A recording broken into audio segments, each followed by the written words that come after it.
بیا ولې شی راکې لاړو څه شی غنه یار کاکا غنه خیر دی خو ما یې که بل څه لاړو ملګرو کله چې هم یو بد انسان هغه ښې لار طرف ته راشي دین اسلام طرف ته راشي نو هغه چې بیا کم کارونه کوي نو د زړه نه کوي او ډېر په محنت سره هغه کار کوي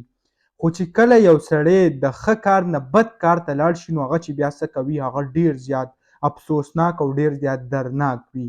لکه څنګه چې تاسو په سکرین باندې کتی شئ ګل چاهت ده د دې کوم ویډیو چې دی هغه به تاسو کتلی هم وي دا چې کله دین اسلام طرف ته راغی یعنی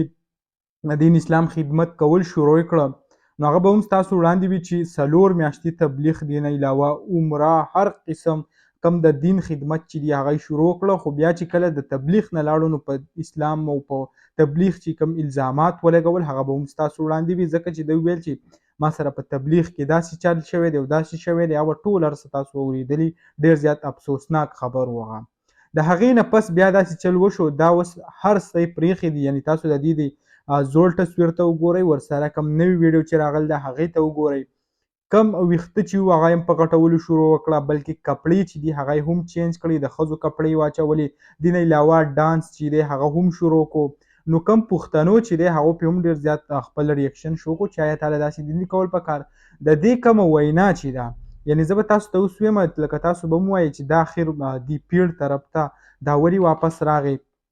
نو د دې کومه وینا چې ده هغه هم دا وایي چې ما پسې خلکو خبرې به کولې خبرې به ما پسې کولې چې زه به کله په جومات کې هم به خلکو ویل چې آیا اجلاله څه پکار دي چې جومات ته ځي دې نه علاوه وایي چې زه په مدینه مکه کې وم نو هلته هم ما پسې خلکو خبرې کولې نو د دې د وجې نه وایي زه کومه دغه لار چې د هغه پرېږدم او واپس خپل پیړ طرف ته هغه ځمه ډېر زیات افسوسناک خبر دی ملګرو او بل کم ډانسونه چې اوس شروع کړي کم قسمه دا ویډیو هم تاسو په سر کې وکته دې نه علاوه نور کوم ویډیو چې راځي نو هغه هم ډېرې زیاتې شرمناکې دي یعنې مخکې به چې څه کول د دې تبلیغ نه مخکې نو د هغې نه هم تیزه شوي ده یعنې ډېر زیات غلط کم پارټونه چې دي هغه پکې کوي بس الله تعالی دې پرې رحم وکړي او الله تعالی دې واپس دې خپل کم د دین اسلام طرف ته هغه راولي او د دین خدمت دې ترې واخلي